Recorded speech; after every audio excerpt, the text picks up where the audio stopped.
Great. I think everyone can see everyone, and I'm looking at my backup and I see the presentation with everybody on there. And oops, here's my video. I turned myself on. Okay. This is Travis Cleveland. I'm not allowed to start my video. Oh, let me fix that real quick, Travis.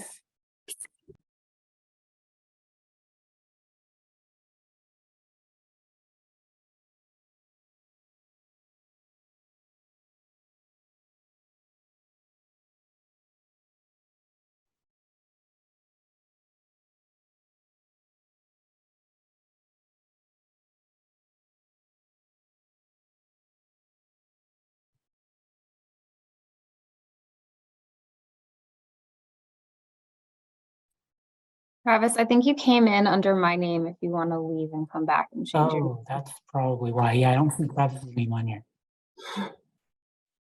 Oops. Maybe you can change it. I'll be back. Okay, thanks, Travis. Okay, let's get started. Okay.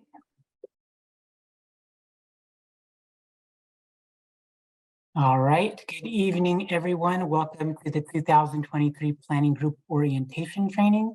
This is a mandatory annual training via an overview of Council Policy 600-24, which lays out the roles, responsibilities, and standard operating procedures of community planning groups and is required for indemnification. For Council Policy 24, Terms and Conditions, Section 7.4, the community planning group will require voting members to complete the training each year within 60 days of being initially elected or appointed to the community planning group, and by no later than June 1st of each succeeding year for as long as a voting member is serving or re-elected. Our training tonight is being conducted in the Zoom webinar format. Attendees will not have to worry about whether to mute or unmute themselves or turn on their video. We do have the question and answer function on, and it's available for all attendees to submit questions during the course of the training. After certain sections of our presentation, we will have an opportunity for a few questions and interactive quiz activity, and time for more questions and answers after we have covered all the material. The meeting is being recorded. Let me double check. Yes, it is. The meeting is being recorded and will be subsequently posted on the Community Planning Group Resources webpage for later viewing and reference. The recording will also serve as an alternative compliance for those who were not able to make tonight's training. We will provide more details and instructions when the recording is posted. Slide. Here is our agenda. We've slightly adjusted the timing of our agenda to allow for more time for Q&A throughout. I have already covered the introduction along with some details on tonight's format. First, we'll have opening remarks from our director, Heidi Von Bloom, followed by Helen Wildage-Gorgas, program manager from the Department of Race and Equity. We will then go into an overview of Council Policy 600-24, the development review process, and what planning groups know about the California Environmental Quality Act, along with a few breaks and Q&A in between to kind of break up the presentation. We expect to end the training by 7 p.m. Next, I'd like to turn it over to Heidi Von Bloom, our director, who has some opening remarks. Heidi, take it away. Thank you, Marlon, and welcome everybody. I'd like to first congratulate those of you that are joining us as newly elected community planning group members, and next say thank you to all of you for your service and your roles in each of your planning groups. As many of you know, the planning department is responsible for planning for an equitable and sustainable future with affordable homes, good jobs, infrastructure, and public spaces for the people of San Diego. Our vision is to be a forward-thinking leader that works together with the people of San Diego to find and implement solutions that improve the lives of the city's community members. And planning groups are part of this. On all of the work that we do, we rely on people like each of you to shape what the future of San Diego will look like. We get input from a lot of people, and we love that and we value that. And although we wish we could hear from every single person that lives in our communities directly, because we cannot do that, we do rely on planning groups and other community-based organizations to help us make these connections. We thank you in advance for your efforts in ensuring representation and input that reflects the people that live in your communities. We also thank you for your time, which you have graciously volunteered. So thank you for the important work that you do to help us best serve people in all communities across our city. Before I turn it over to my wonderful team for the rest of the training, I wanted to thank just the small sampling of our department's community planners that have joined us today and let you know how amazing our team of community planners is. If you do not yet know who your assigned community planner is, my team will make sure that you do. Your community planner is your assigned point of contact. So if you have any questions in your service to your planning group, please reach out to our team so that we can assist you. With that, I'm very pleased to introduce you next to Helen Weldegorgis from the city's Department of Race and Equity. Thank you, Helen. Thanks, Heidi. All right, folks, thank you so much for having me here today. My name is Helen Weldegorgis, as I was already introduced, and I am here to describe how the Department of Race and Equity's work connects to Council Policy 624. Before I do that, though, I do want to start with a land acknowledgement. Even though this training is happening virtually, we know that we are talking about the city of San Diego here. So we stand upon a land that carries the footprints of millennia of Kumeyaay people. They are a people whose traditional lifeways intertwine with a worldview of earth and sky in a community of living beings. This land is a part of a relationship that has nourished, healed, protected, and embraced the Kumeyaay people to the present day. It is a part of a worldview founded in the harmony of the cycles of the sky and balance in the forces of life. As a department, we acknowledge this legacy from the Kumeyaay. We promote this balance in life as we pursue our goals of knowledge and understanding. We find inspiration in the Kumeyaay spirit to open our minds and hearts. It is the land of the Kumeyaay. Next slide, please. So I'm here representing the Department of Race and Equity. For those of you all that do not know, this was a department that was founded via city ordinance in 2020, and our inaugural Chief Race and Equity Officer, Kim Desmond, started in 2021. So in the short time that we've been here, a lot of work has happened, including integrating an equity commitment into the City of San Diego strategic plan. So just to make sure that we are all on the same page about exactly what that equity commitment entails, I want to read it aloud for folks. Equity is an achievable outcome when disparities are eliminated in systems and when everyone has access to inclusive city services and resources essential to reaching opportunities and thriving in San Diego. To do this successfully, we need to honestly and directly address persistent issues connected to neighborhood inequity and systemic racism in the city of San Diego. Creating equitable outcomes requires an intentional approach that includes and empowers our communities experiencing structural exclusion through ensuring disparities are eliminated in systems. We recognize the strength, worth, and promise of each person in San Diego and will work towards creating a better future for all of us. End quote. It's worth stating that the Department of Race and Equity has a lot of different ways that we intend to move forward on that equity commitment: learning and development, equity-centered coaching, and community engagement, including training opportunities like these to make sure that the community is enfolded into our processes and that we're really driving towards those equitable outcomes in harmony with each other. And so the last thing that I wanted to offer you all were some key terms that our department thinks about when it comes to equity and how that explicitly ties with Council Policy 624. So if we go to the next and final slide from me, you'll see 4 key terms here. Number 1 is equality, and then we move all the way up into equity. And that really captures the way that our department thinks about this work. We find it really helpful to start with equality, which in the context of the city's work means that each individual, neighborhood, and family is really given the same resources and opportunities without recognition that each person has different circumstances.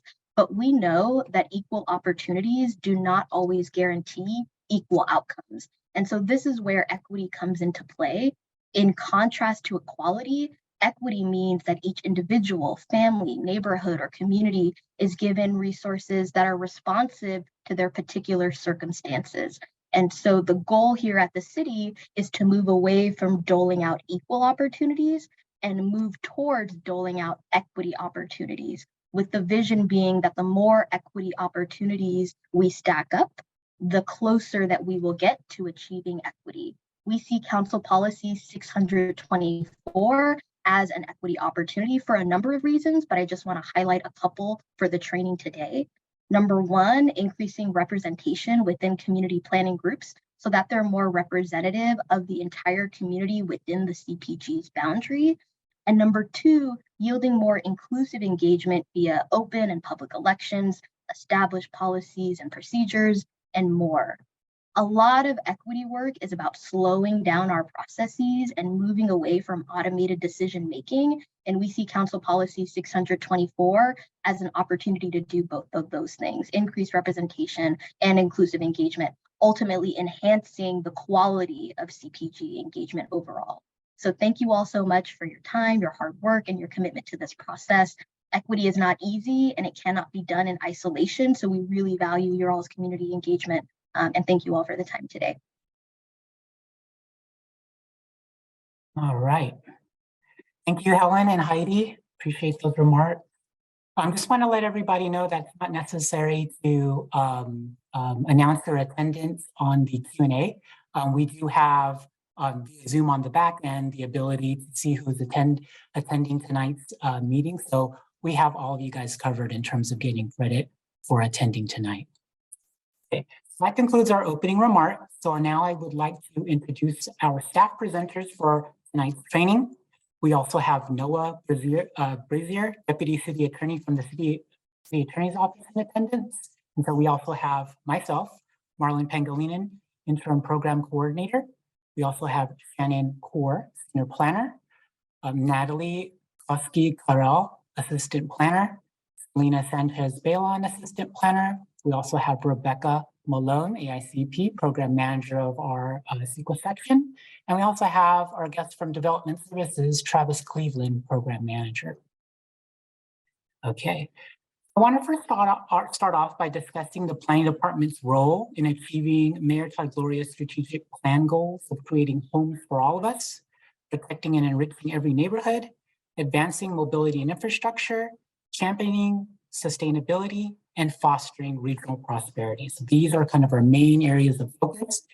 And we do this by closely promoting the following areas, which are homes and jobs, equity, as Helen discussed, the environment, and parks and public spaces.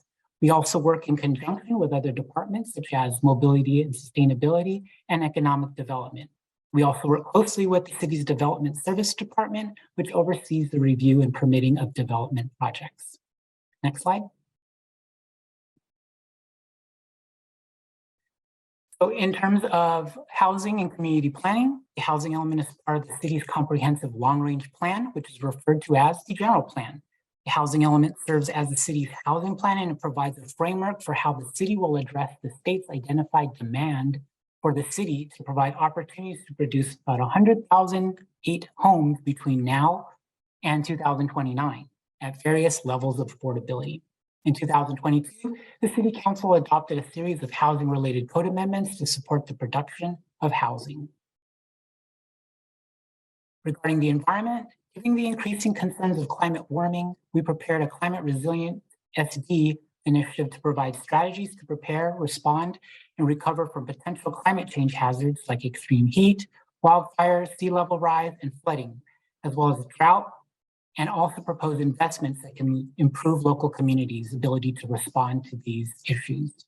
In 2022, the Climate Action Plan establishes a community-wide goal of net zero emissions by 2035, committing San Diego to an accelerated trajectory for greenhouse gas reductions. To help achieve greenhouse gas emissions reductions, our planning efforts focus on creating opportunities for development near transit, as well as equitably expanding our infrastructure for walking and bicycling. Next slide. Regarding parks, we prepared a parks master plan to make the city's park system more modernized, equitable, and accessible for all residents by moving from a suburban planning approach to one that relates to urban development, which the City Council adopted in 2021. With the goal of increasing equitable access to public parks and open space, the Planning Department, in collaboration with the Parks and Recreation Department, will also develop a citywide trails master plan, a parks needs index, and a Choice Creek Regional Master Plan. Next slide. Regarding public spaces, historically, inequitable planning policies and the lack of equitable funding tools have resulted in significant disparities in funding for parks, libraries, public streets, and other public spaces. To address this, the planning department brought forward the Build Better SD program in 2022 as a citywide initiative to enable the faster delivery of public spaces, facilities, equitably and sustainably across San Diego.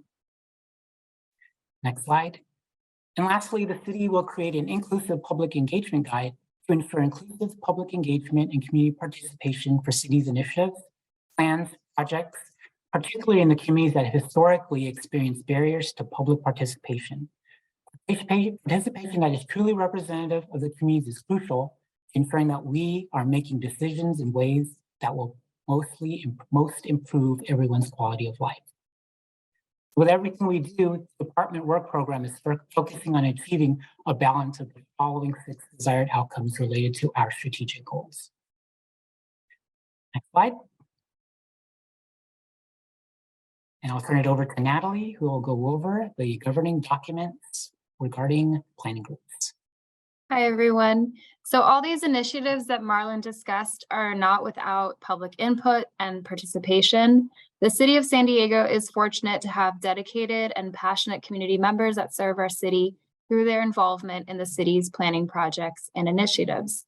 The bulk of tonight's training purpose is to go over the roles and responsibilities of planning groups as they serve in their advisory capacity.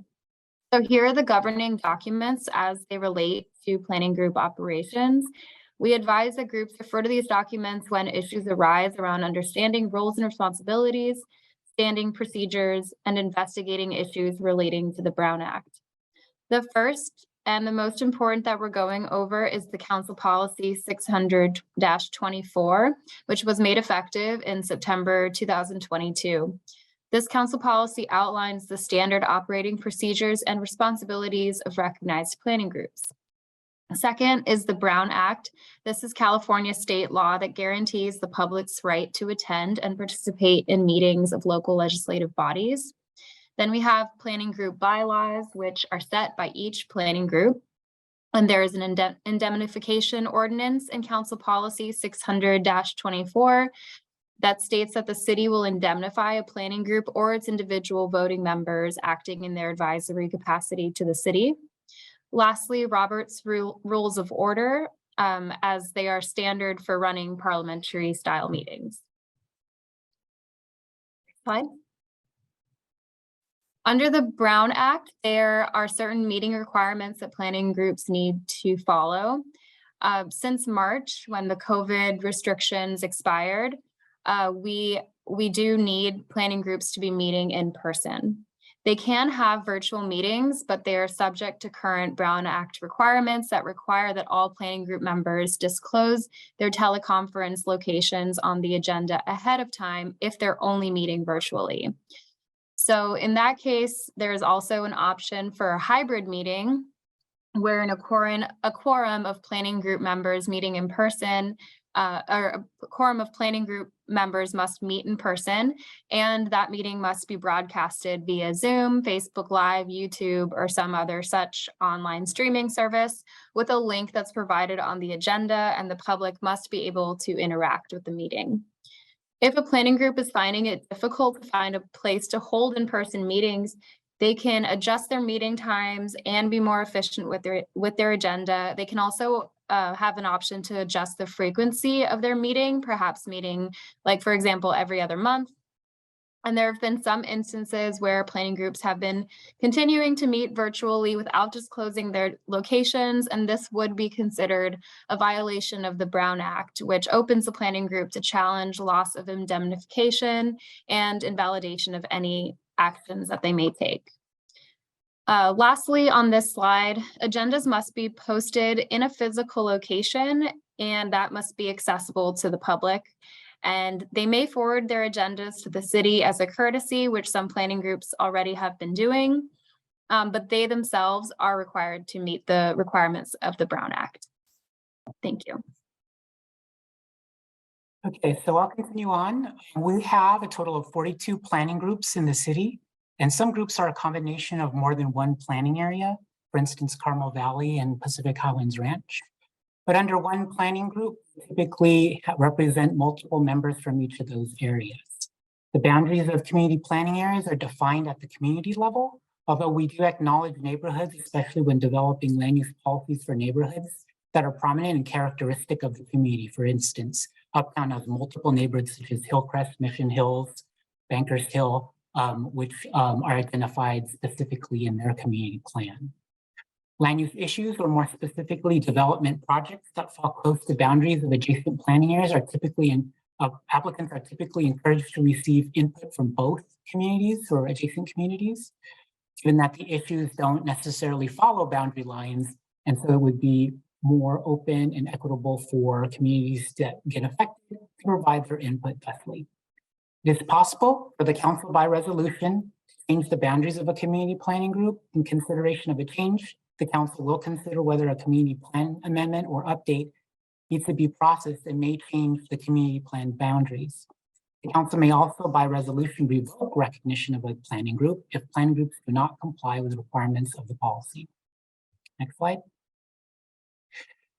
Conduct of meetings that are open to the public should be properly noticed 72 hours prior to the meeting and must include time and location.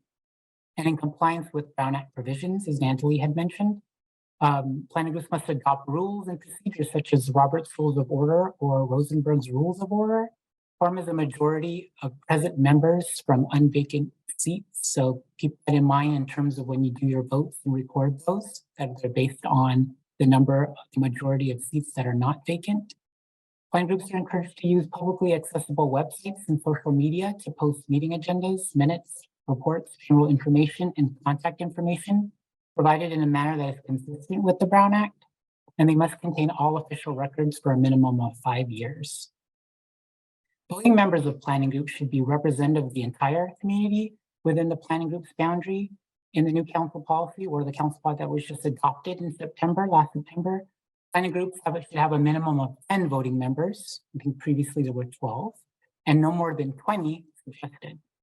Planning groups must develop election procedures to ensure equal participation by all members of a community, anyone within the boundary of a planning group especially. Voting members' term limits are 8 consecutive years.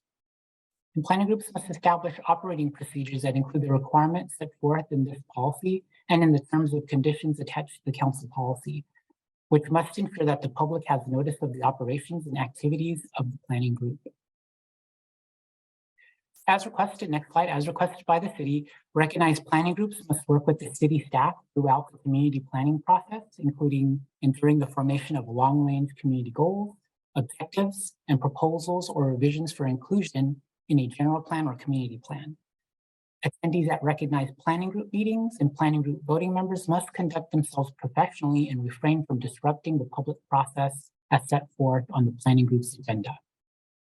Planning groups must routinely seek community participation in the planning and implementation process, serve the best interests of the community at large, and they may also develop a policy for financial contributions, but may not charge membership dues or a fee to attend meetings. Training requirements of all planning group voting members are completed by going through this workshop and any other subsequent trainings that we will put together to support and assist planning groups in their endeavors. Ethical and equitable and inclusive standards for all planning group voting members helps to guard against any voting member conflicts or interests and undue influence. Voting members of planning groups are expected to treat each other and members of the community and city staff in a professional manner.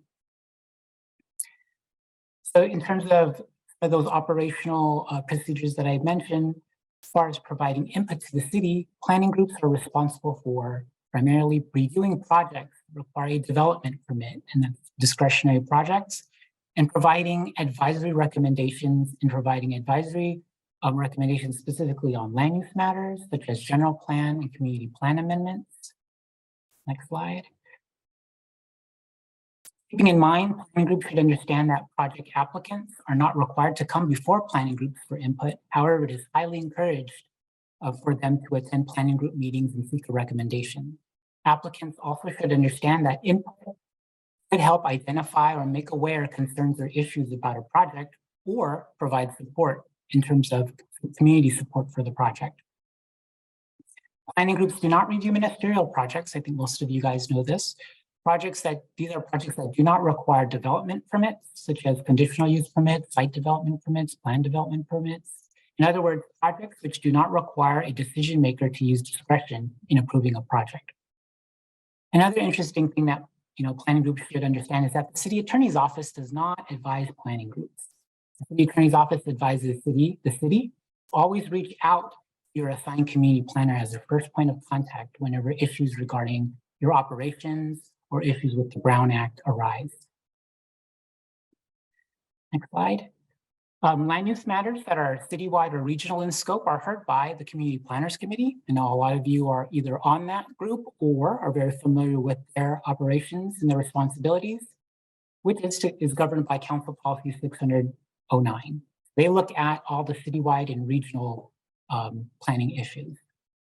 And so one thing that we also want you to understand is that planning groups are not the only venue for the public to provide input and engage the city. Other stakeholders like community-based organizations, business improvement districts also have unique interests and feedback to provide community input and can also come from various activities such as in-person events, online forums, and public hearings. But here's a slide that shows kind of where the public can provide input and engage the city in decision makings. We have hearings. This is where public testimony is provided, like the city council, topic-specific council committees like land use and housing or the environmental committee. Also like the planning commission, and these bodies provide direction to staff, recommendations to city council, and at a full city council, the council members vote to adopt and reject items like policies or regulations. We also have community-based organizations. These are typically nonprofit, non-governmental or place-based organizations that represent community priorities and provide services to community members on certain issues like community health, teen support, climate action, tenant rights. Many community-based organizations advocate for their community priorities to city decision makers. Space is another tool to gain public input. It's a common way for city departments currently to seek public input, whether through online or in-person distribution distribution efforts. Emails, letters, phone calls, these are traditional avenues I think everyone's familiar with in terms of providing input to the city departments and officials. And of course, we have our planning groups. That's pretty much self-explanatory here in this flower petal of community input. And we also have in-person events and online forums. The city often shares information and collects input at in-person community events, whether at city facilities like parks and libraries or events organized by other organizations. We've also pivoted since the pandemic, with more opportunities for online forums like Zoom and online engagement tools. And not listed here, but was worth mentioning is the Inclusive Public Engagement Guide, which will serve as the foundation for city employees to implement a meaningful public engagement program that provides guidelines for how city decisions consider input from community members, representative of the population's demographics, so that these decisions ultimately improve San Diegans' quality of life. All right, next we're going to have Selena lead our quiz section. So Selena, take it away. Hello, everyone. To help keep you all engaged virtually this evening, we're going to be doing a few polling questions through our presentations. So our first question is, if a planning group has 15 seats, but 2 of those seats are vacant, how many members need to be in attendance in order to conduct business and have a quorum? Is it A, 8 members, B, 7 members, or C, all active members of the board? And this launched a poll for you to answer this question, and I'll leave this up for a few seconds for you.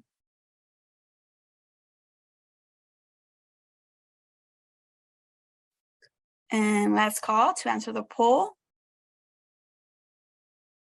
And the correct answer is B. Quorum is defined as the presence of a majority of the filled seats of the planning group. Since there are only 13 filled seats, only 7 members are needed to have a quorum. Next slide. Question 2, can a member of the planning group allow another member of the planning group to cast a vote for them when they're absent from a meeting? Answer A, yes, with restrictions. B, yes, but only if the member has a notarized letter granting him or her permission to vote. Or C, no, proxy voting is not permitted. And okay, so launching the poll.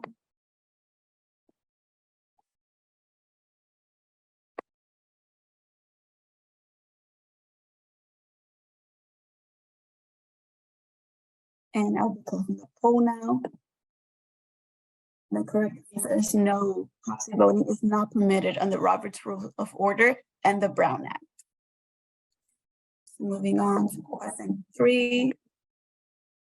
Are voting members and attendees expected to conduct themselves during meetings? Is it A, voting members may allow attendees to disrupt meetings over passionate issues, or B, attendees are expected to conduct themselves professionally and refrain from disrupting the public process, and voting members are expected to treat each other, members of the community, and city staff in a professional manner?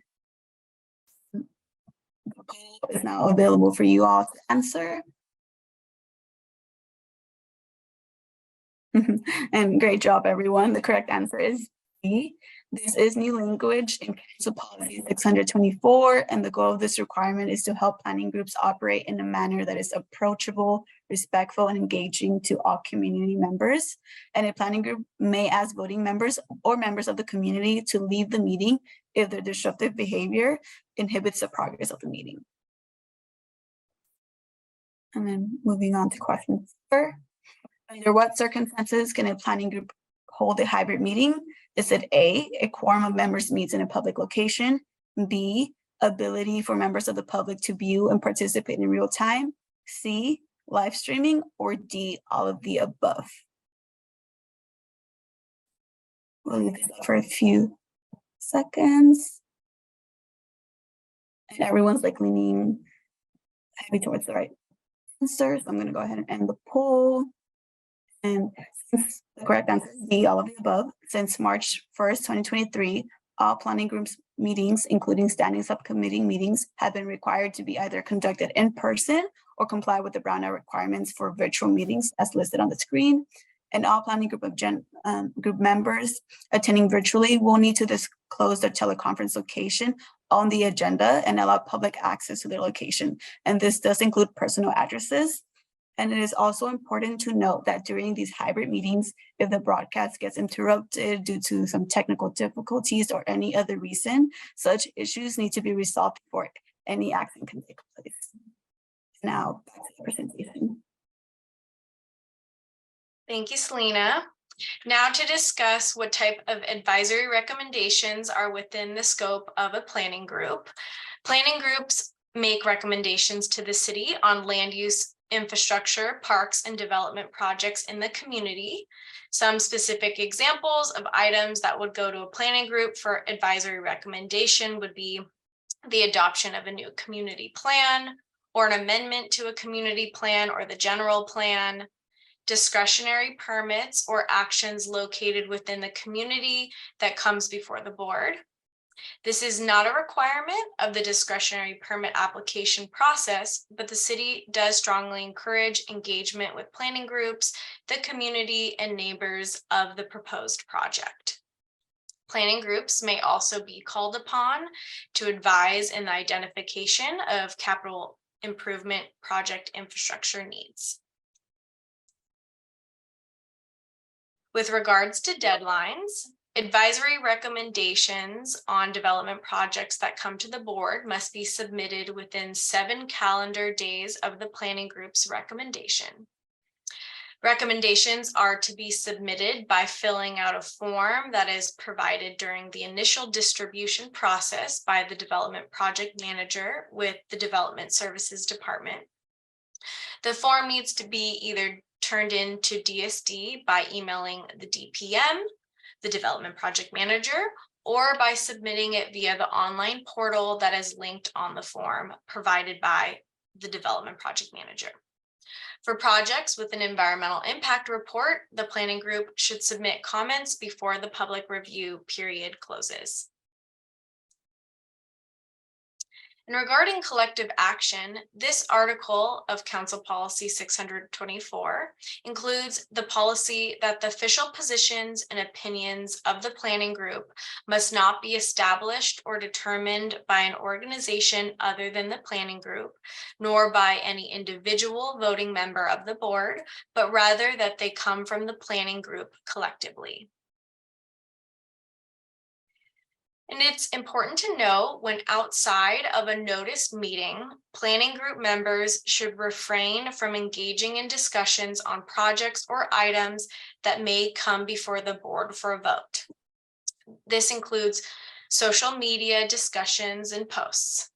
And the golden rule for social media is just to not engage. This also includes email communications that provide opinions on matters that can come before the planning board. Only factual information should be shared via email. Thanks, Shannon. In regards to discrimination being prohibited, pretty straightforward. Recognized planning groups must not discriminate against any persons or person by reason of race, color, sex, gender, age, creed, national origin, ancestry, sexual orientation, marital status, military or veteran status, genetic information, medical condition, or physical or mental disability, or any other protected class characteristic. Next slide. City will indemnify via the city attorney's office will defend a community planning group if its individual voting members acting in their advisory capacity to the city, as long as their conduct was in conformance with council policy. Planning groups are expected to ensure good faith voluntary compliance with the Brown Act and proactively cure violations themselves to prevent legal actions that would void CPG actions. And of course, always consult with the planning department and your assigned community planner, who can also help and advise in various situations. If the community planning group violates this policy, they may forfeit its status as a recognized planning group and lose its right to indemnification and defense by the city. If unable to meet a quorum and attendance for 3 consecutive months, planning groups may be placed on temporary inactive status, or a minimum of 10 individual members need to be in good standing for the community planning group to operate. Now, we understand that in some instances, planning groups are operating based on currently what is a quorum, or they're having trouble meeting quorums at certain meetings, and planning groups can certainly host meetings every other month or on an alternative schedule, so long as that's posted ahead of time or relayed ahead of time, so that they can continue operating in a recognized status. So let's go to our second round of quiz questions. Selena, please take it away.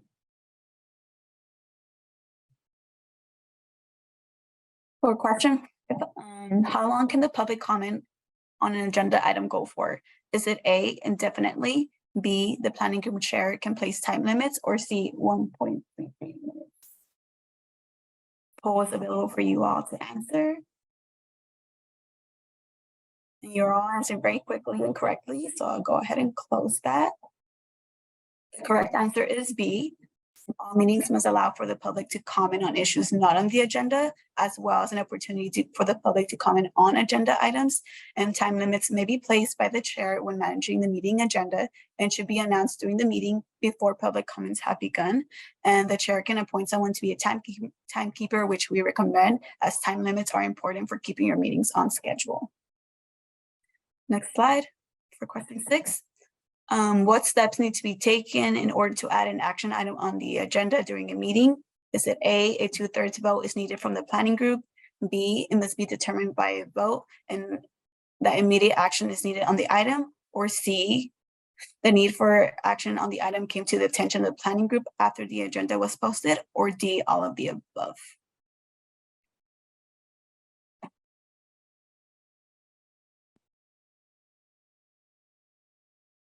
Okay, you are all moving in the right direction. So last call to answer this question. The correct answer is D, all of the above. To change an item on the planning group agenda from an informational item to an action item, all of these steps must be met in order to be in accordance with the Brown Act. This circumstance is rare, but there may be a time when a hearing date is quickly approaching or a project review cycle is closing soon, and an action item needs to be added to the agenda at the last minute. And if this happens, all of the above steps need to be taken. And last question, question 7. How can a planning group organize a special meeting? Is it A, with an email sent 2 hours before the meeting? B, chairs may call a special meeting with a 24-hour advance posted notice, or C, with a phone call to all members of the board.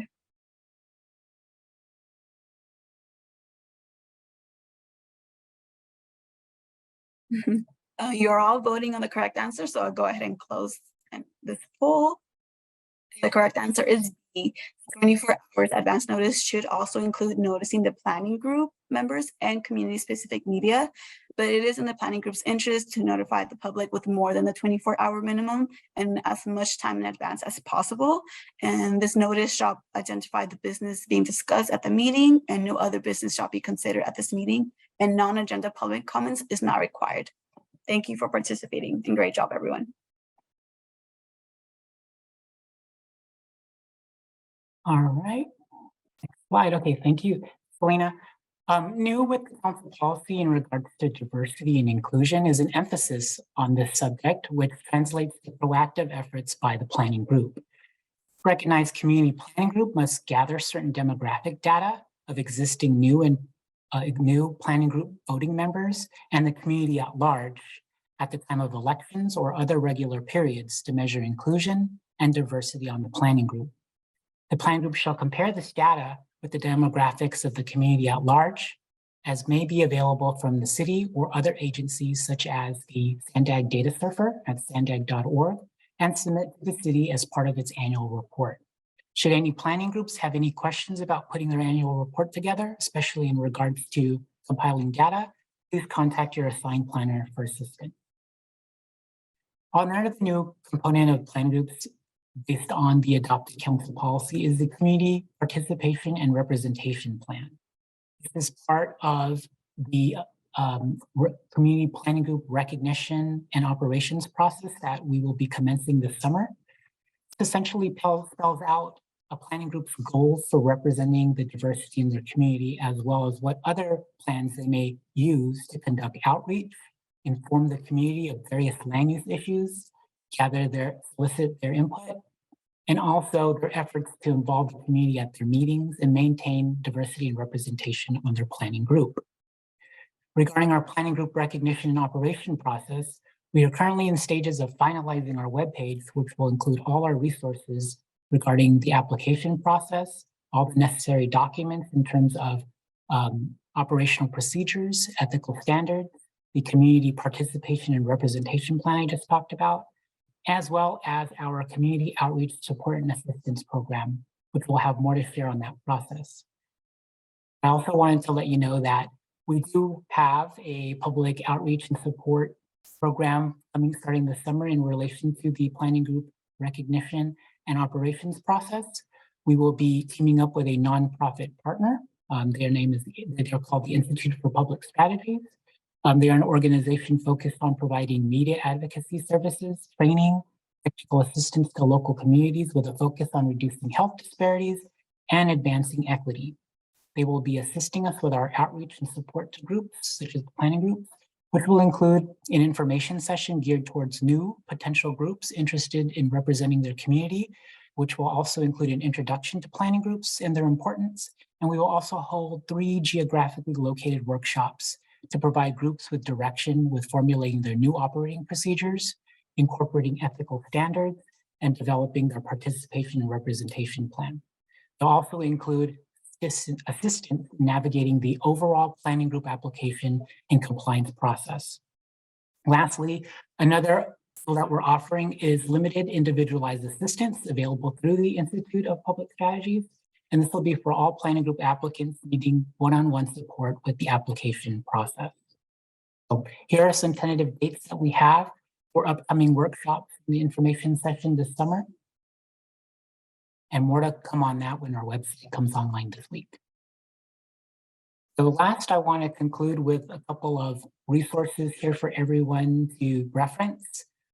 We have our trainings and workshops on our planning group resources webpage, along with, and of course, our group email. I think everyone's familiar with that, the sdplanninggroups@sandiego.gov. So if you can't reach your planner and you don't have their direct email, you can always use this email because this goes to all our staff or our support staff, and they usually funnel it to the correct planner or a manager who can assist in answering any questions or inquiries. Our community planning group list is also listed here, and this will list all the assigned contacts, whether it's community planners, park planners, and so on. And then we also have Brown Act resources here from our city attorney general, as well as the League of California Cities, which is a great tool on understanding the Brown Act from a very less legal point of view. All right, so those are the references. And at this time, let's go have some Q&A. And then afterwards, we'll take a 5-minute break. So let's see, who is doing our read off of the questions? Natalie, is that you who's reciting all the questions we have thus far? I could do that, yeah. Okay, thank you. We have answered most of your questions in the chat. If you feel like one of our answers was not satisfactory, feel free to answer again or ask the question again. Lynn, yes, we will send a resources list out to all the participants. Marcella would like to. Go ahead. If all planning groups need to reapply, I'm not really sure what you're referring to there. Oh, so Marcel, I think you might be referring to the planning group recognition and operations process, where under the new council policy or the adopted council policy, all planning groups need to apply for recognition under the new council policy, which has a lot of other requirements like the documents that I mentioned in terms of new operating procedures, ethical standards, and the community participation and representation plan.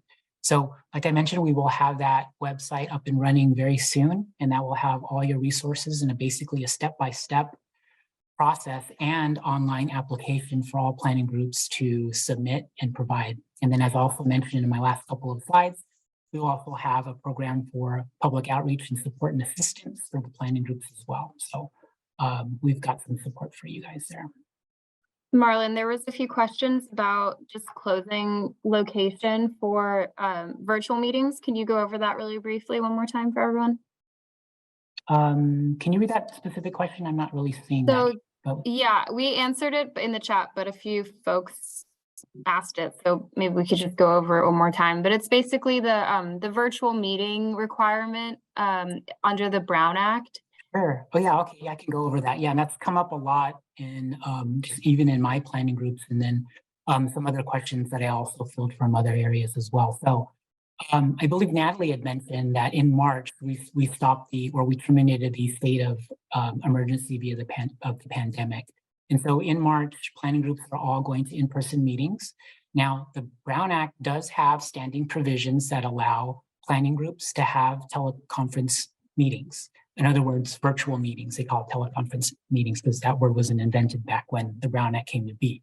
However, they were a little bit, looking in terms of identifying technology, being able to conduct meetings. And so under the Brown Act, if planning group members would like to attend their meeting virtually, they have to provide and disclose ahead of time their locations at which they will be participating virtually. That's the teleconference location. So this could be at your house. This could be at a work office. This could probably be at a hotel if you happen to be staying, on a vacation, but maybe somewhere within the vicinity of the community or so. And those have to be publicly accessible locations. So anyone from the public could be able to look at the agenda and see those disclosed teleconference locations and say, hey, I'm gonna attend this one at this person's house because they're closest to where I'm at and it's convenient, I can attend it. So they would be able to come over there and participate just like they would at a meeting, but at another location. So that would need to happen. And again, this is put in place.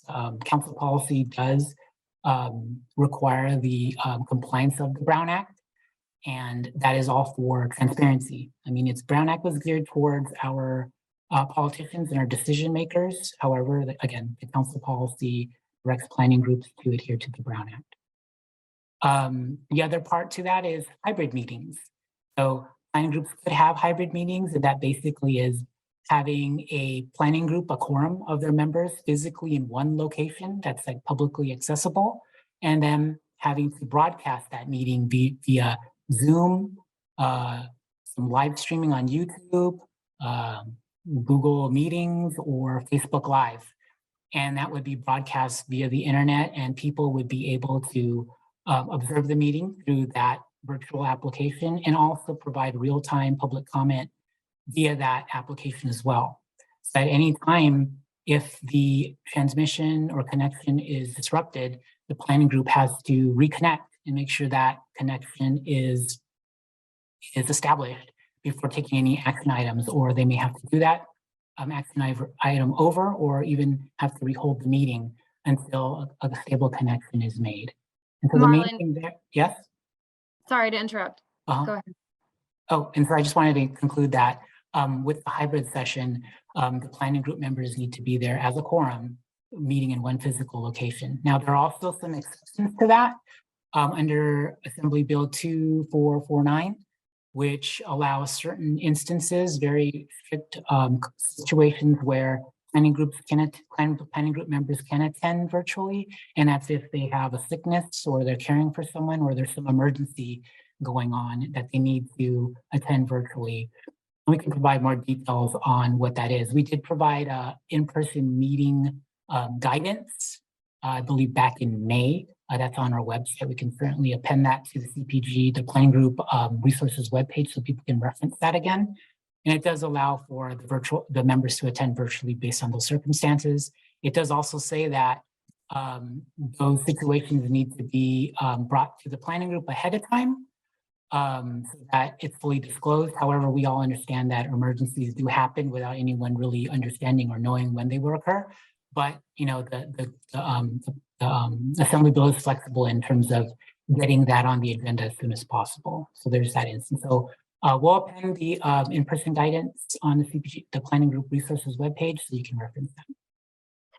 Thanks, Marlon. Yeah, so there are definitely some follow-up questions to that. There are some nuances between virtual and hybrid meetings. I think we should just table that question for now, and we'll send out some more details with the resources, because there's, you know, there's some concerns around, okay, how much information do I share? And what if I attend a hybrid meeting virtually? Do I need to share information? And other such, basically just nuanced situations that we can address later. Sure. But we can move on to other questions. Becky Barrera Hunt would like to know, why doesn't the assigned city planner attend the regular monthly meetings? Isn't it mandatory for the assigned planner to attend? So it's not mandatory for our community planners to attend every meeting. We do ask that you know, there's some attendance during the full, you know, course of the year. However, just because our assigned planners can attend every meeting doesn't mean that the planning group doesn't have access to their assigned community planner. They can certainly reach out via email or phone to their assigned planner and ask any inquiries or questions. If they're not available, they can contact the manager in charge of community planning. That's Kobe Tolmans. Her information is available on our website, as is mine. So there's various ways to get in touch with the department to answer any questions. And we understand that certain situations do arise during planning group meetings. And if the planning group cannot resolve that issue by looking through, your governing documents, like your bylaws, operating procedures, council policies, the Brown Act, Robert's Rules of Parliamentary Procedure, then you could either make an action to table that question until an answer or response can come from the city, and we can take it from there and assist accordingly. Thank you. Must a planning group submit an annual report? If they don't, what would happen? So that is a requirement of compliance with council policy. Some of you may know who have been longtime planning group members. Prior to the adoption of the current council policy, there were several studies that went out regarding the effectiveness of community planning groups. There was a San Diego County grand jury report. There was a city attorney's analysis on planning groups. And there was there was a city auditor study that was done on planning groups as well. And so Some of these things are required for understanding how the planning group is operating. And we were finding that some groups were not providing this information.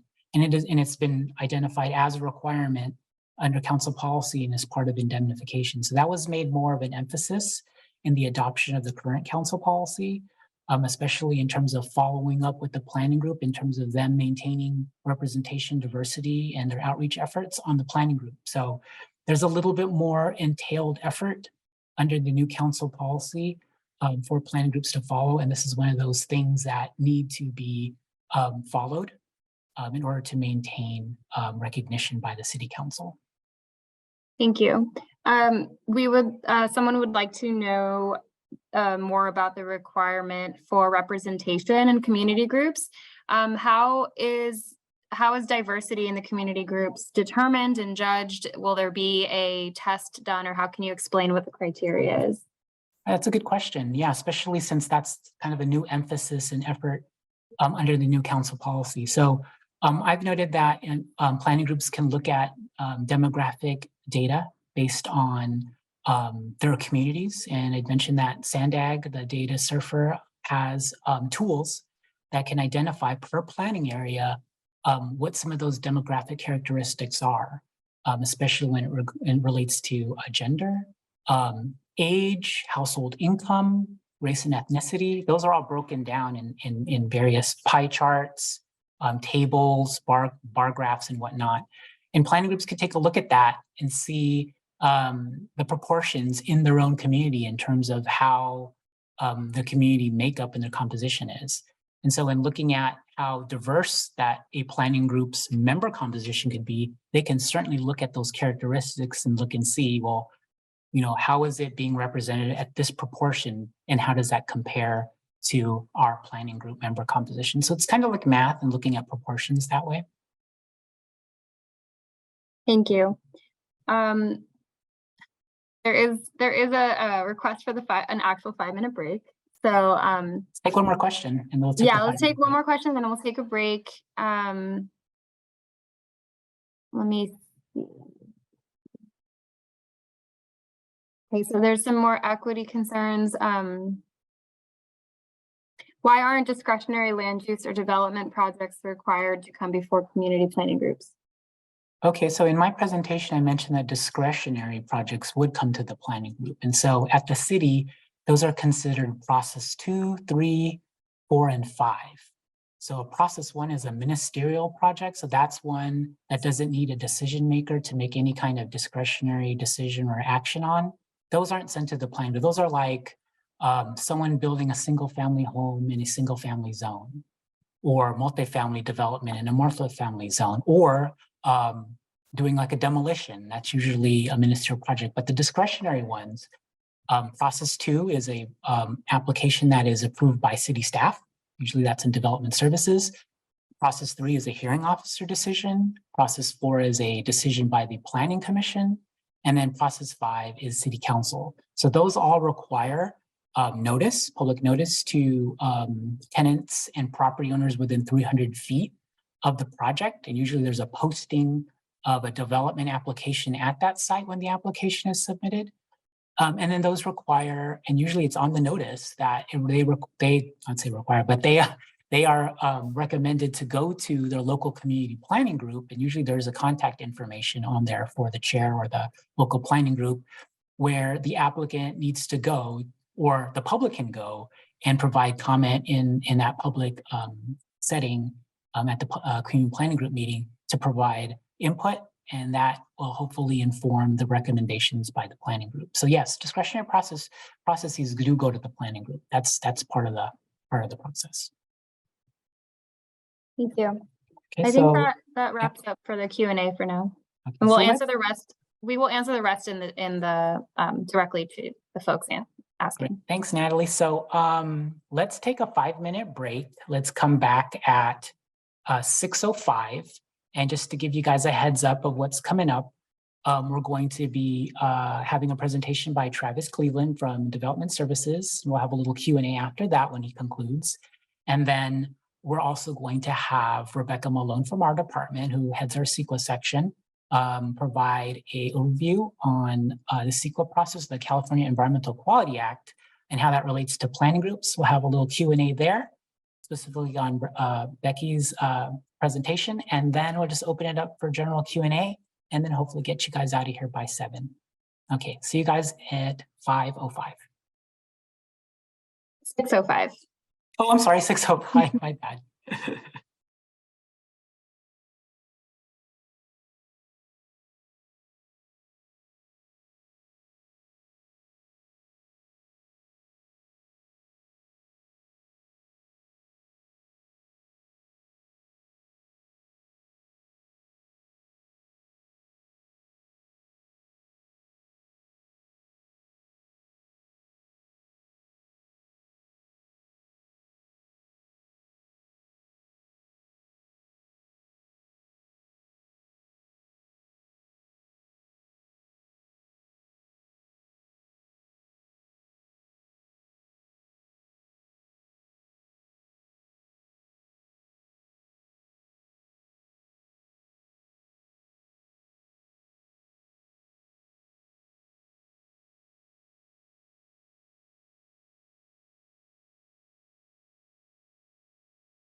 All right, we should start trickling back in.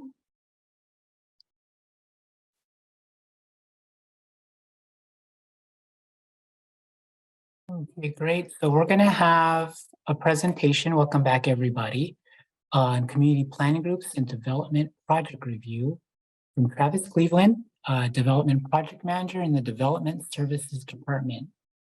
Travis, whenever you're ready, feel free to start your presentation.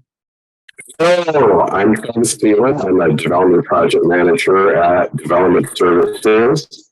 Marlon already gave on my first slide, so next slide, please.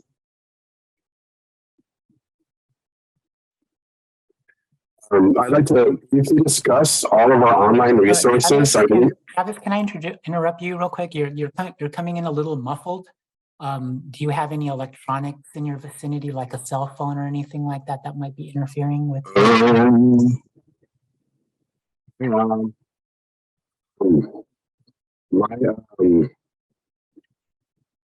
My connection said it was spotty earlier, so although I do look awesome with this background, maybe I should turn off my video. You try that, you might get more bandwidth that way. All right. Thanks. Hey, everybody. Okay, and just slowly if it's still kind of muffly. Thanks. Okay. So I'd like to give a brief note on all of our online resources at Development Services. I believe you have this information already. You can access it, so you can get these links and look for yourself. I won't go through them all right now. I just want to touch on two that are highlighted in red. Next slide, please.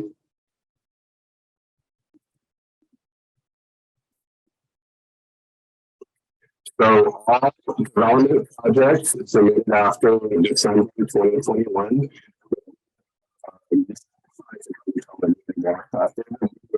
Excel Systems Access, or we call it OpenTSD 2.0.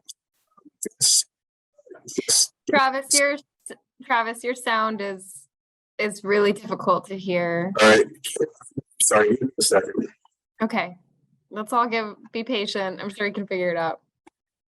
Maybe it's the room that you're in. It sounds like there's an echo or something's obstructing the microphone.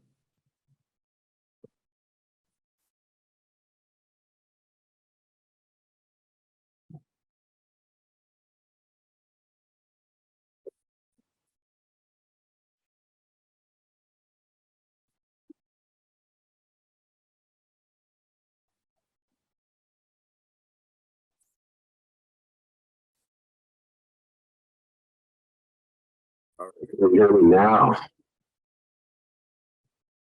It sounds good so far, but sometimes it gets muffled as you go on. Okay, I wasn't an agent headphone with a boom mic, so hopefully this will be much better. Sorry for the inconvenience, everyone. So I'll start again on this slide. All projects submitted after 2021 will be in Excel Systems Access, which we also call OpenTSD 2.0 because it sounds fancy. Project information, including who your project manager is, where the project is located, and should give you more information about where the project is in review. Next slide, please.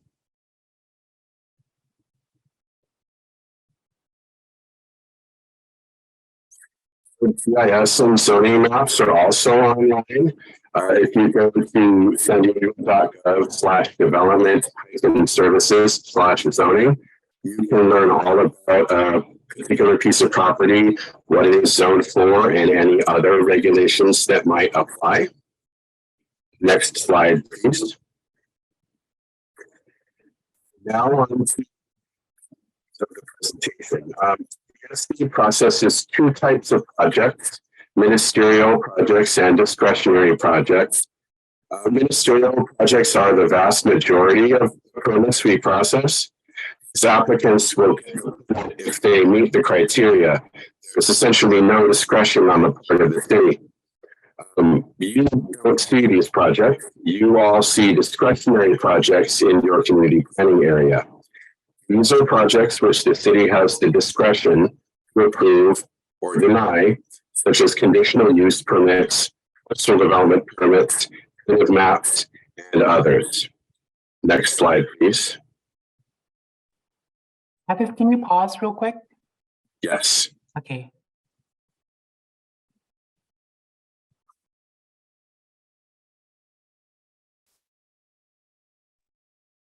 Travis, we're going to have Michael Prince take over, kind of going over the slides. So I think he has a more clear connection, if you don't mind.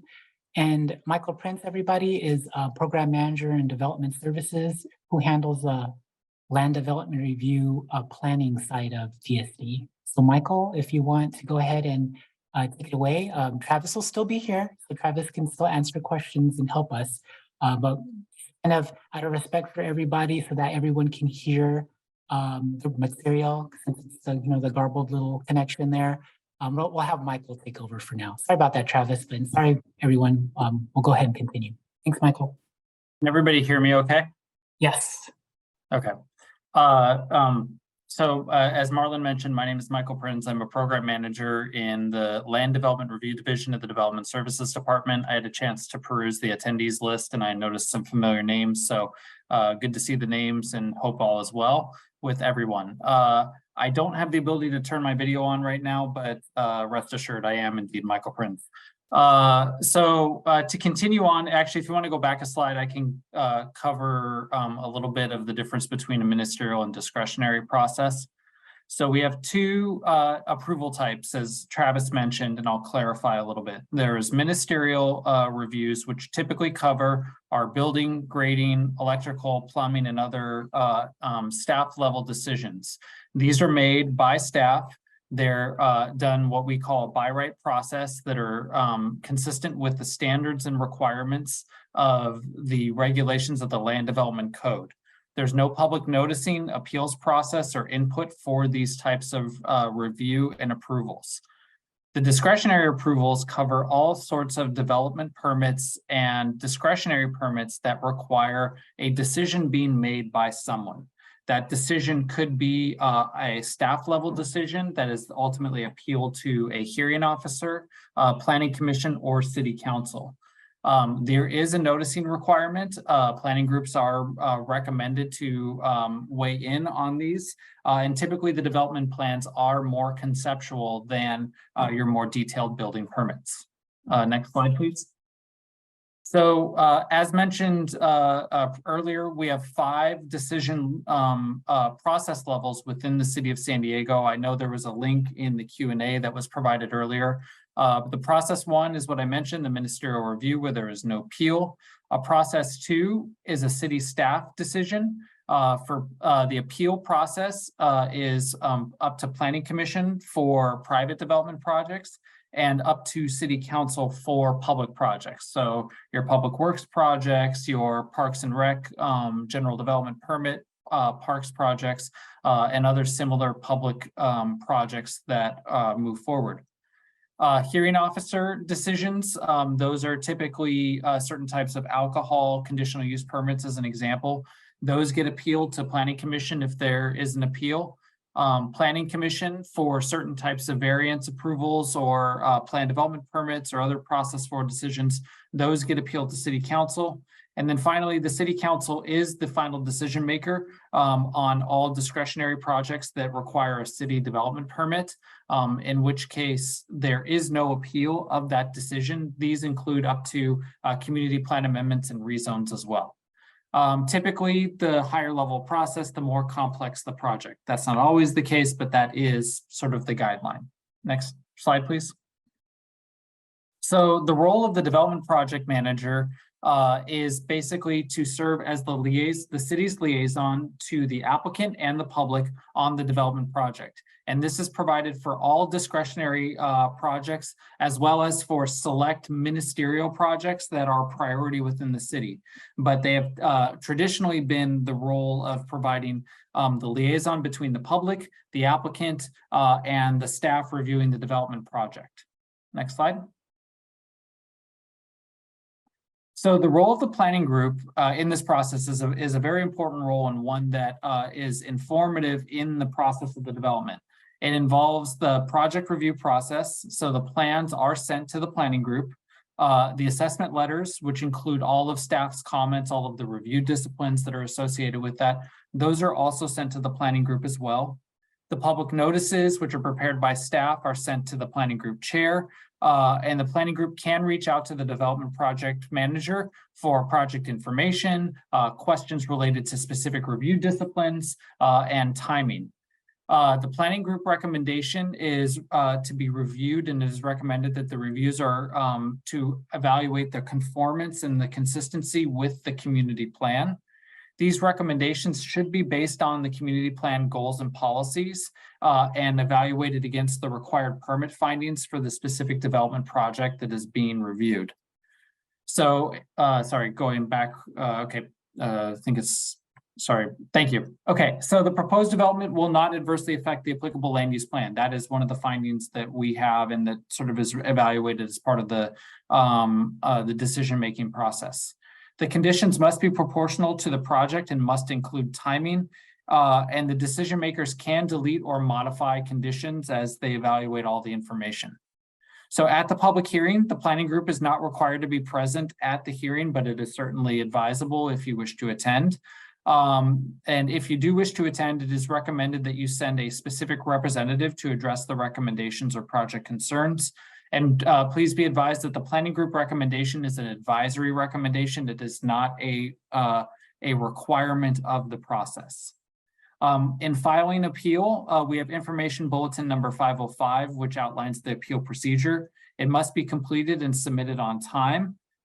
It is recommended that you be as specific as possible in listing out the appeal points to provide a clear basis. Use the findings that are listed in the permit and in the development project material as the basis for determining whether or not an appeal is going to be filed. And our recommendation is that you be clear on the appeal form if you are appealing the project, the environmental determination, or both, because that is going to ultimately influence how the decision maker evaluates that appeal and the criteria by which they evaluate whether or not that appeal will be granted or denied. Next slide.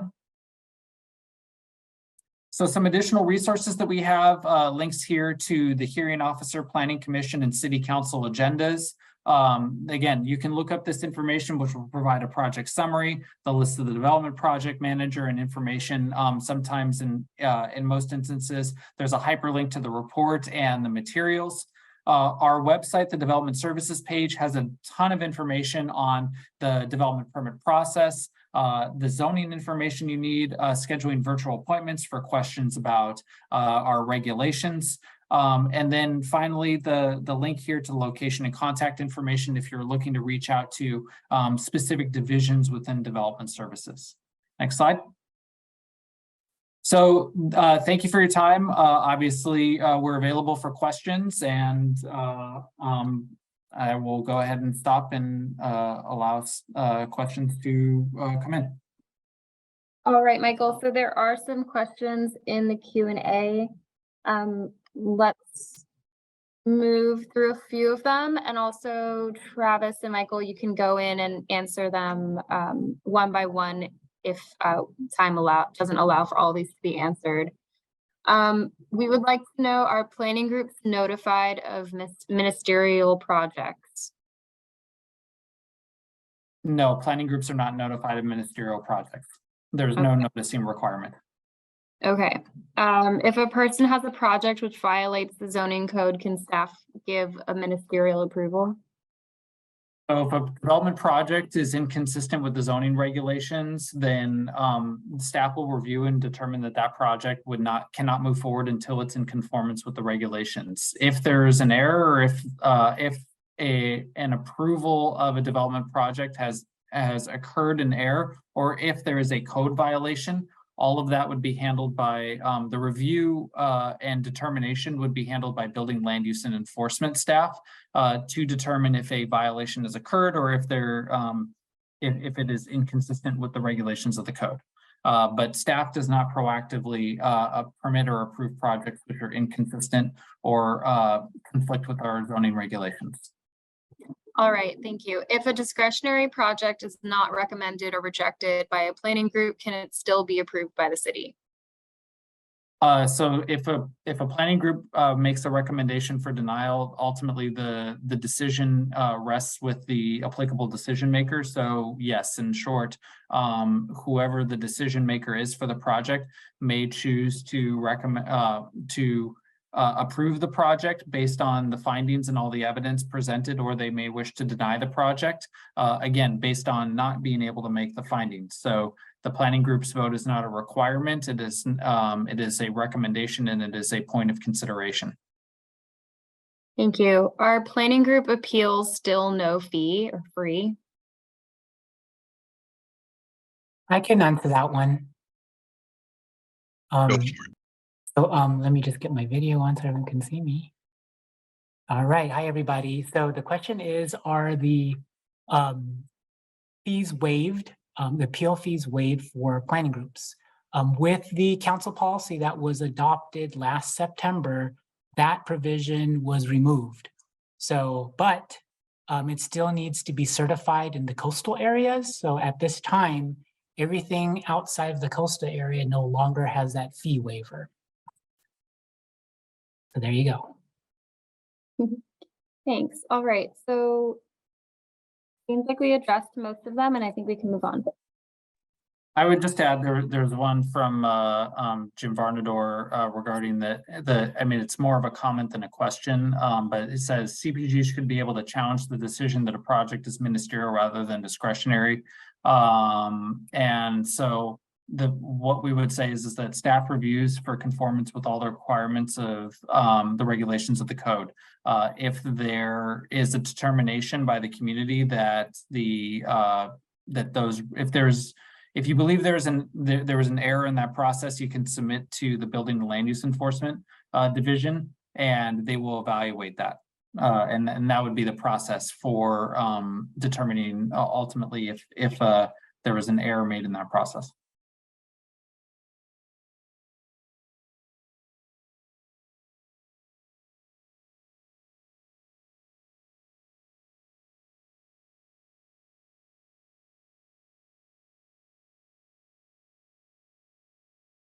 All right, we're going to move on to the second to the last portion or component of our training, and that is on the California Environmental Quality Act. And the short overview provided by our own program manager, Becky Malone, AICP, as part who leads our CEQA staff section. Go ahead, Becky, take it away. Excellent. Thanks, Marlon. Yes, I'm Becky Malone, and I'm the program manager for the environmental policy section of the planning department. And I will be presenting on CEQA, a short overview. All discretionary decisions of the city are subject to environmental review under the California Environmental Quality Act, or CEQA.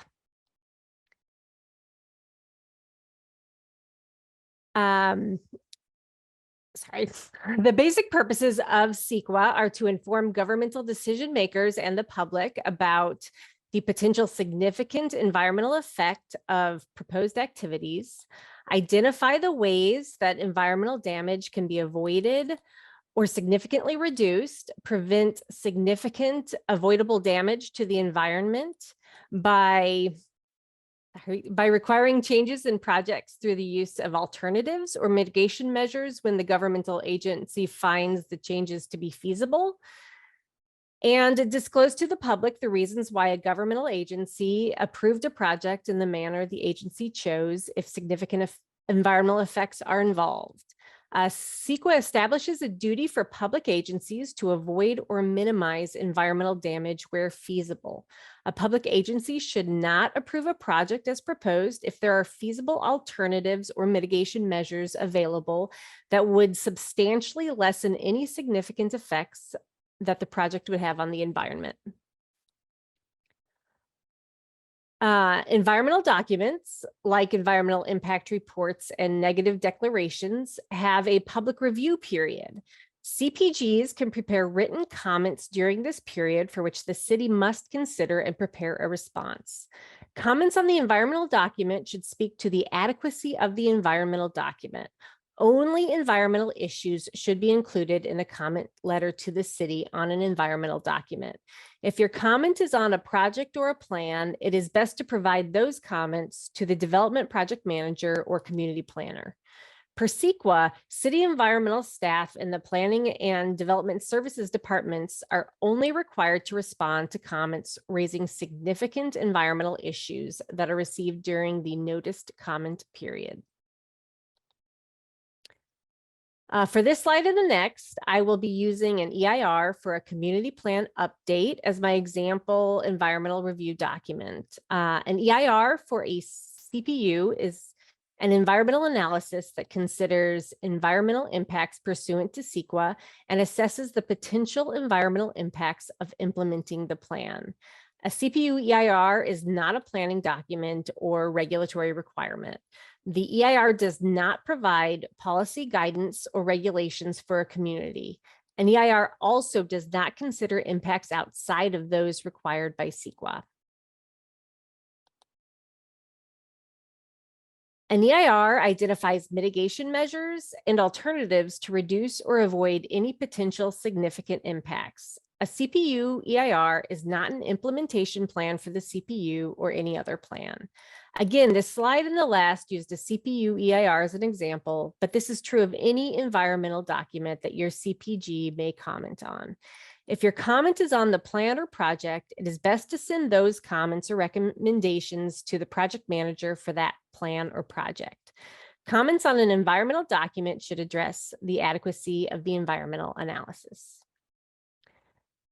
This link provides information about the environmental process, and I am open to taking questions.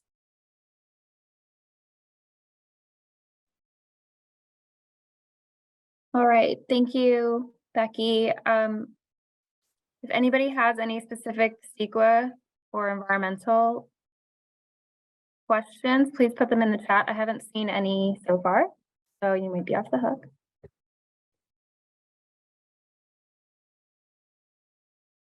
We can give. Okay, we have some coming in. Can you please elaborate on what significant means?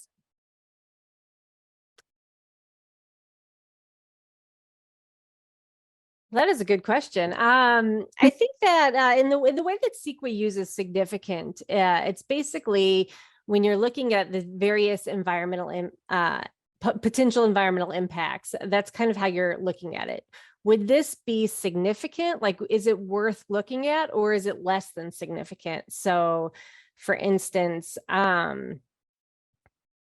if I'm totally blanking, that question really did take me off guard.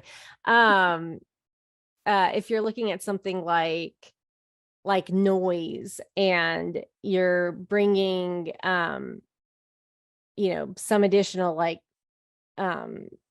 truck trips or something to a site, are you bringing enough additional noise, that we would say it rises to the level of significance and people will notice a difference? Or is it only causing a couple more trucks to come per day that really doesn't make a big difference into the way that the environment is experienced? So really, it's just kind of like you want to have a level that you're saying, does this project or plan or something hit that level, and we would consider it a significant impact. Thank you. Can a citizen enforce CEQA requirements for a project? How can a citizen enforce CEQA? Oh, okay. Well, really, if you think that the CEQA, like a mitigation measure, let's say that there was mitigation on the project, and you don't think that it's being enforced, really, you would need to report that to the city.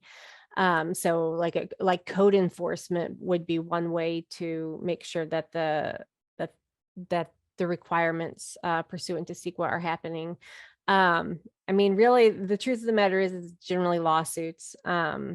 If you think that a project or another item is not following CEQA, but I would say that reporting it to code enforcement. Okay, thank you. Are there projects that that have exceptions to CEQA? Well, there are exemptions from CEQA, and so the CEQA guidelines, which we call the Bible, and I always have my copy. It includes statutory exemptions, and then also categorical exemptions, which these are both activities that the state has determined have a less than significant impact. And so if you meet these exemptions, yes, you can be exempt from CEQA. Thanks. What is the timeline for response to EIRs? So a response to an EIR, we would start out by putting out a notice of preparation. And so that has a 30-day public commenting period. And then once we prepare a draft report, so a draft EIR for public review or a mitigated negative declaration or negative declaration for public review, those have public commenting periods. M&Ds, typically it's 30 days, EIRs, it's 45 days. And so those would be the commenting periods in which you would need to prepare a response, or I mean, prepare a comment, and then we would respond. Can CEQA ever stop a project? Yes. Yeah. So, you know, there are often projects that are stopped by CEQA because they're tied up in litigation and so forth. So yeah. Yes. Are traffic roundabouts subject to CEQA review? So my team reviews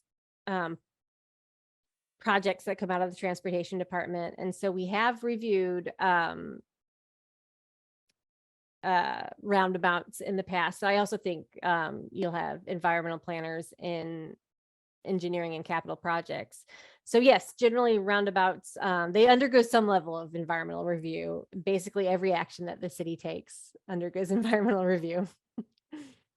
Thanks. So that actually concludes all the questions that we got for your section. Marlon, did you want to? Oh, we have one more. Did your department review the De Anza Natural Plan? Yes, my team did prepare an EIR for the De Anza Natural Plan, and it was out for public review. And right now we are working on preparing responses to all the comments that were received and also putting together a final EIR. Great, thank you. Great, thank you, Becky, and thanks for all the questions, everyone. It looks like some more are coming in. So we're just opening it up right now. It's about 6:34. So we have some time to answer some questions in general. So ladies and gentlemen, please send those over. Natalie, do you mind moderating some of these questions and throwing them our way? Sure. Let's just open Q&A. This is for Becky. If does SB 10 include a CEQA review? And that would be ADUs, I believe. So in SB 10, it was added that any ordinance that was passed pursuant to SB 10 does not require CEQA. So no, if the city passes an ordinance that fits all of the parameters of SB 10, no CEQA review is necessary for that ordinance.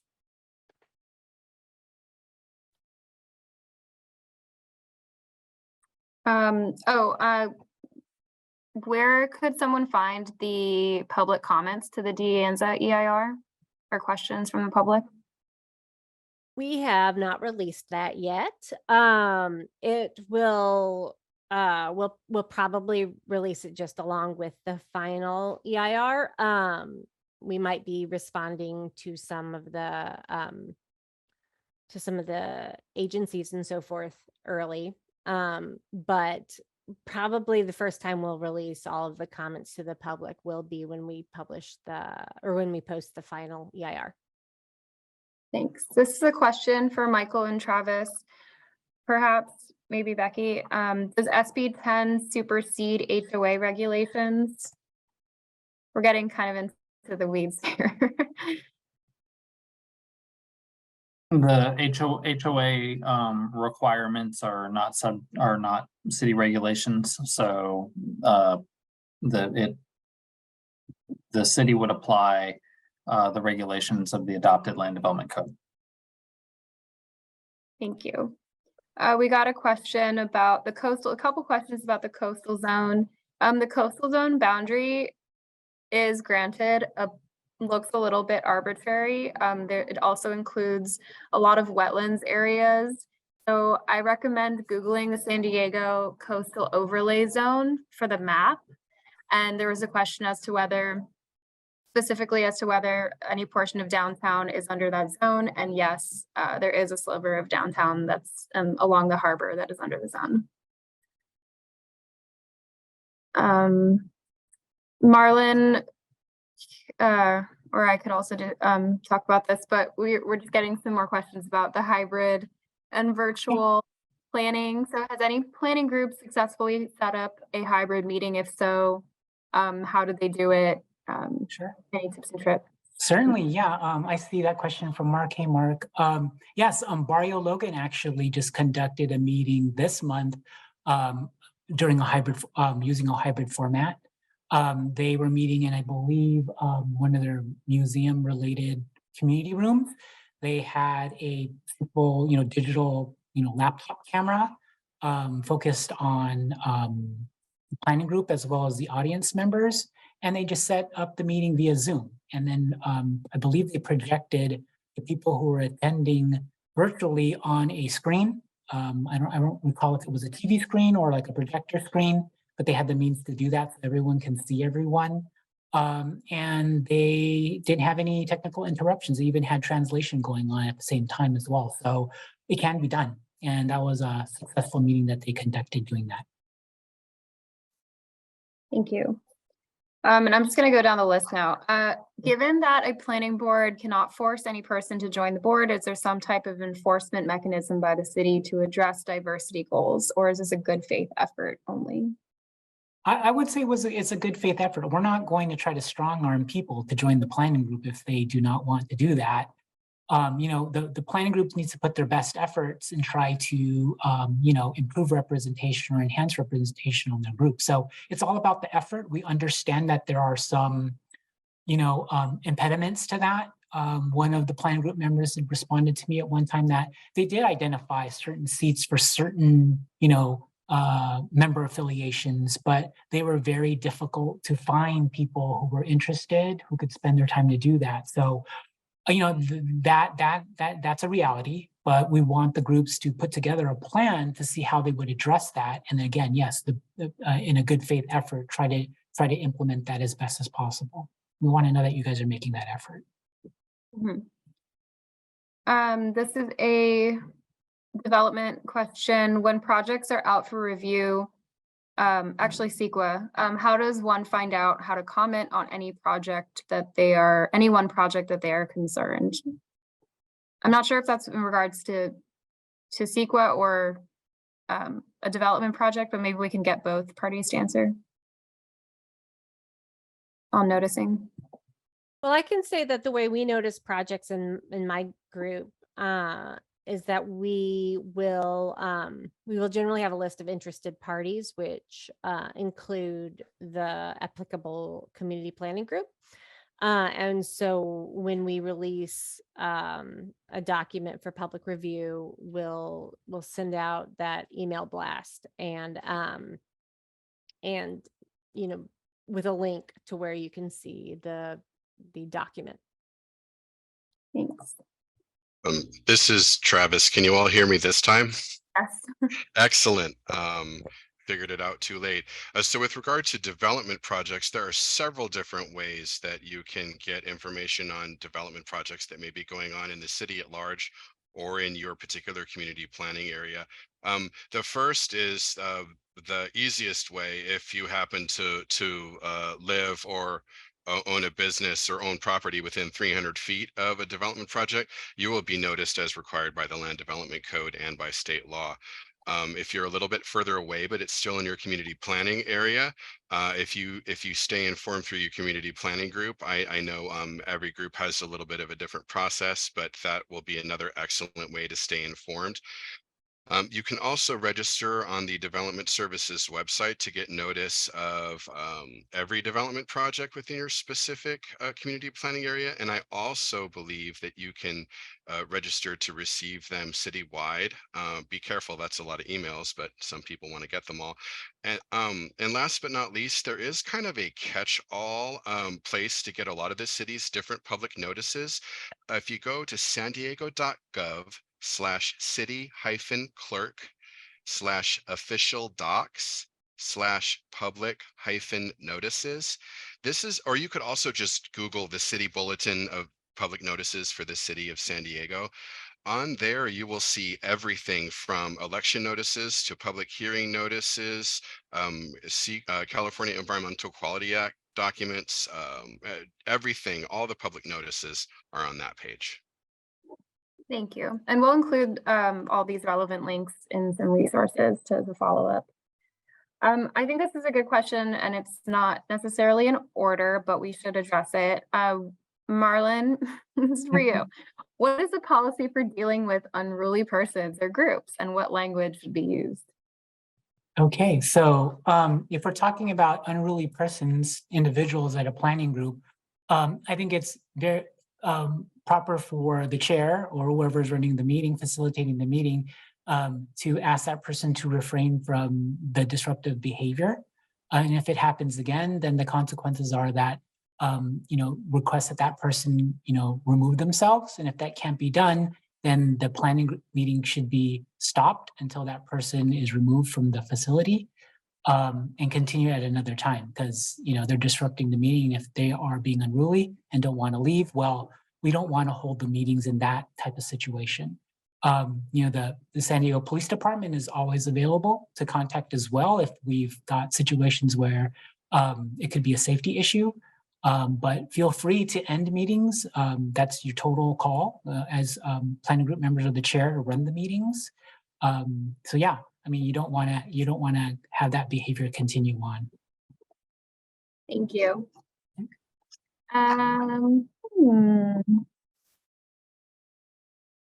Does city staff prepare EIRs and conduct CEQA review for the city proposed projects, or are those outsourced to consultants? It's a real mixture of both. It is true that within the planning department, within development services department, we really don't have enough staff to prepare the EIRs. So that generally is sent to consultants. But I will say that we certainly review everything that we put out. So there's no EIR that hasn't been combed over by city staff. And then as for other environmental documents, some of it's consulted out, but a lot of it we do within the city. DSD, would you have an example when an ADU may require a discretionary permit? Yes, if there is environmentally sensitive lands on the site and the development cannot meet any of the exemption criteria, that would be one example in which an ADU would not be able to be processed through a ministerial review. Thank you. Please distinguish between historic districts, historic communities, or historic boundaries, and what's allowed to be developed without a CEQA review.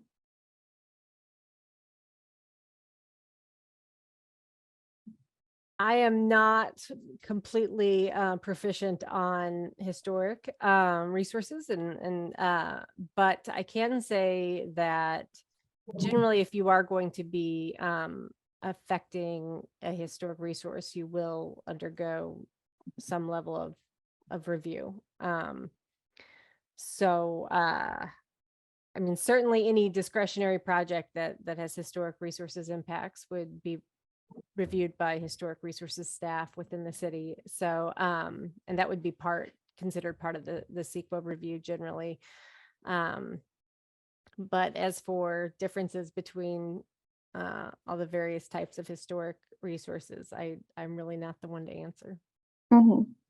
So this is Travis. I might be able to chime in on that. So essentially, anything that is ministerial would not get CEQA review. So I look at that question really as being if development would be generally ministerial, but it may be potentially historic, how does the city address that? The city has a variety of historic resources regulations that are designed to pick out things that may be on historically designated sites or sites that may be potentially historic and review them further. And if they are historic, the Land Development Code gets those into a discretionary review process, which like I believe a site development permit or something similar that would then be undergoing CEQA review because it was no longer Pause until we get, okay, there we are. Hopefully we didn't miss anything. Okay, how does the city confirm that project noticing at the site has been done? So the city, once a developer has been sent the materials to post at the site, within 5 business days, they are required to send back to the project manager a certification of a verification of posting that has been done.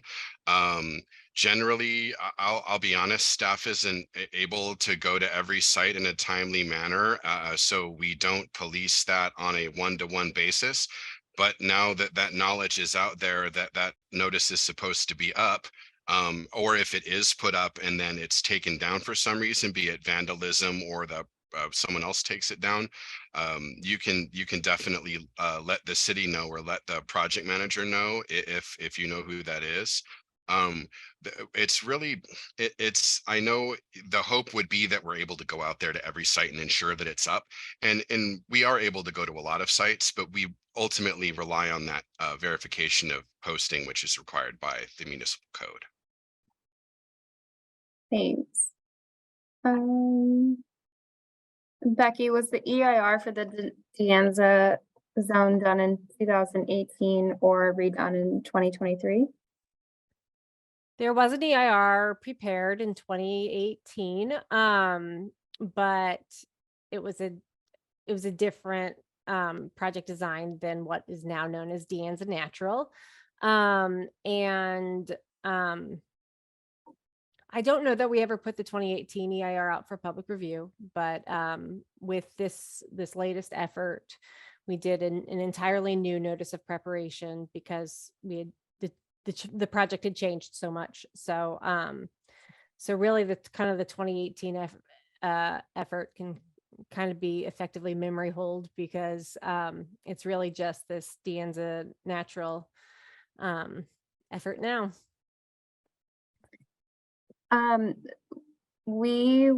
Someone would like to know if other community groups besides the designated or recognized planning group rather, can ask CEQA review questions or submit comments. And I think that just means can the rest of the public. Oh, definitely. Yes. It's just open for public review. And so if you are interested in another community plan areas, projects or plans or so forth, then you can certainly get on interest lists and so forth so that you make sure that you know when everything is out for public review. All right, thanks. Marlon, do we have you back? I'm back. Sorry about that. Okay. My line No dropped. worries. I left a few for you. Of course. And I think we're going to end right on time. Thank you everyone so much for your attendance and patience and participation. So what are some acceptable efforts to inclusion and diversity? How do we define and meet these efforts? It's a big question. Right. And I saw that question. I was in the middle of answering that, and then my my computer just dropped me. But we can definitely provide you with the definitions that we're using for those terms as per the Department of Race and Equity. That's what we're basing diversity and inclusion on. If you look at the Community Participation and Representation Plan, that currently is online on our planning group resources webpage, along with some of the other documents as part of the planning group recognition and operations process. It will identify certain strategies to include for involving other members in the community, including increasing participation and then also working on outreach and inclusivity. We're actually in the process of adding to that document. So the one you see right now is the current version, but we're going to add some more tools and strategies as part of that revision to that document and have that online this week on our webpage. So stay tuned, and hopefully that's going to be a good tool for everyone to use and look at.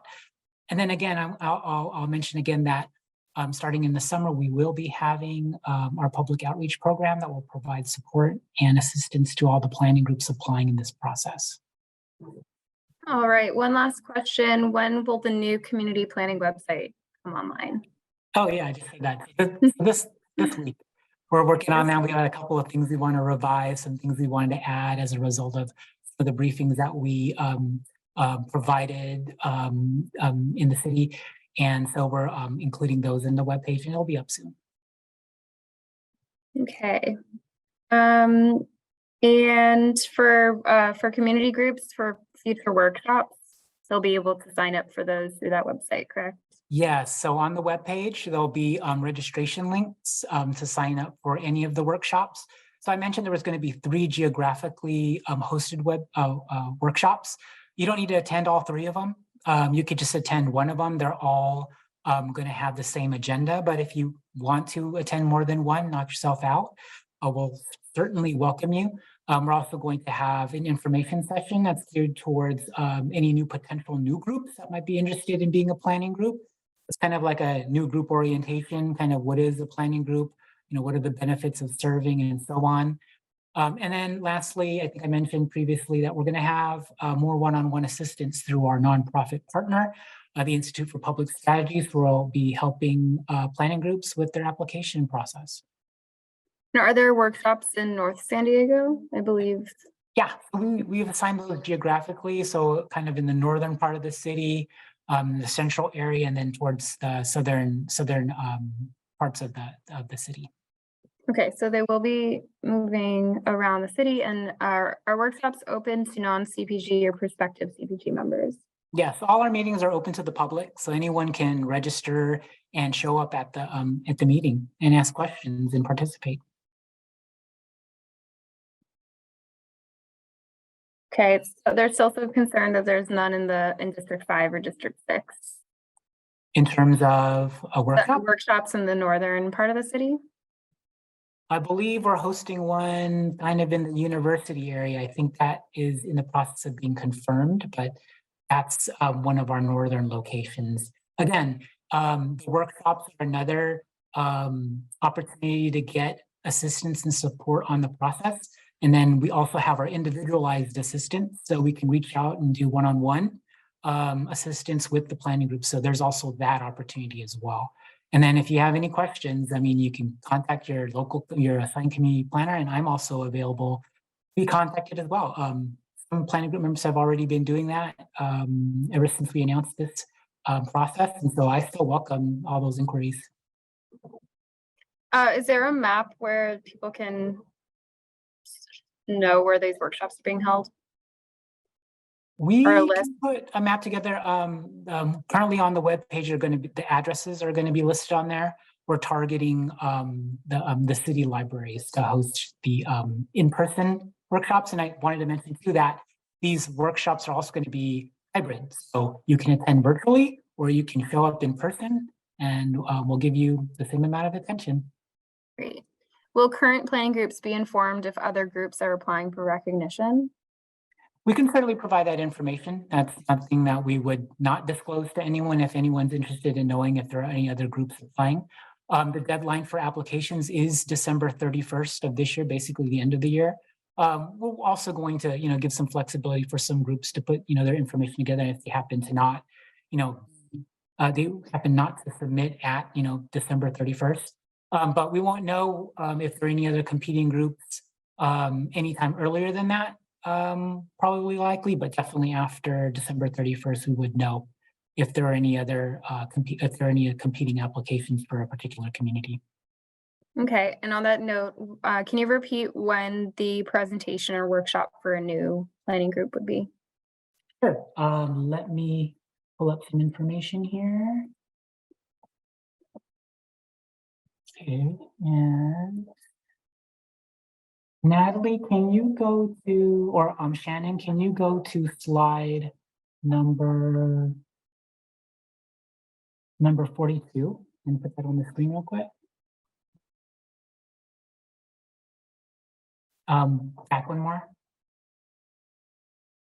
There you go, perfect. Okay. I don't know if you can see this on the right, but of course this will be recorded so you can like watch it in much more zoomed in view when you do review the recording, which we will post on our planning group resources webpage.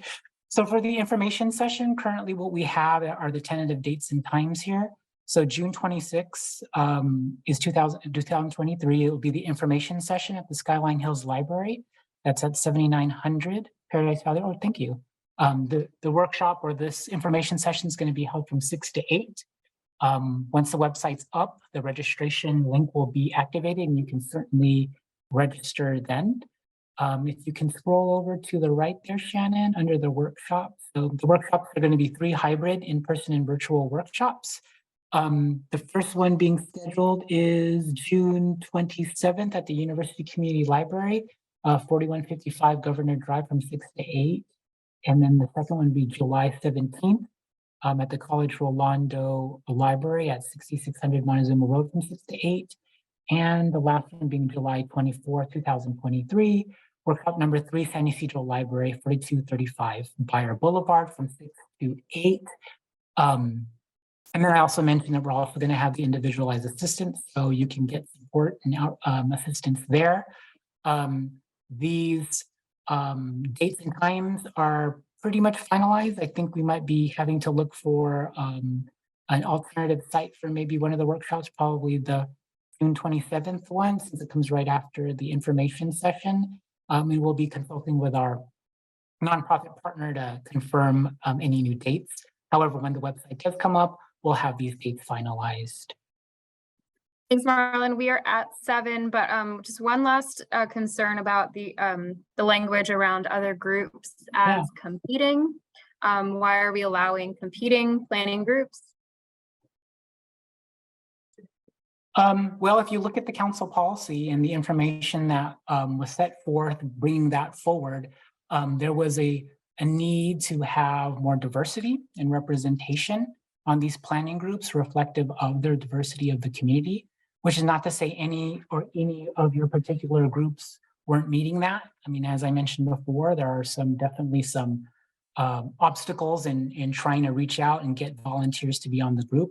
However, that is something that we're striving for in terms of all our community input processes and making sure that there is equity involved and inclusiveness, and everyone is able to participate and provide their comment. So that hasn't been established for the planning groups. It might have been implied, but now we have a new council policy that stipulates that this is an emphasis, and this is an emphasis of the city moving forward with all our endeavors at the city.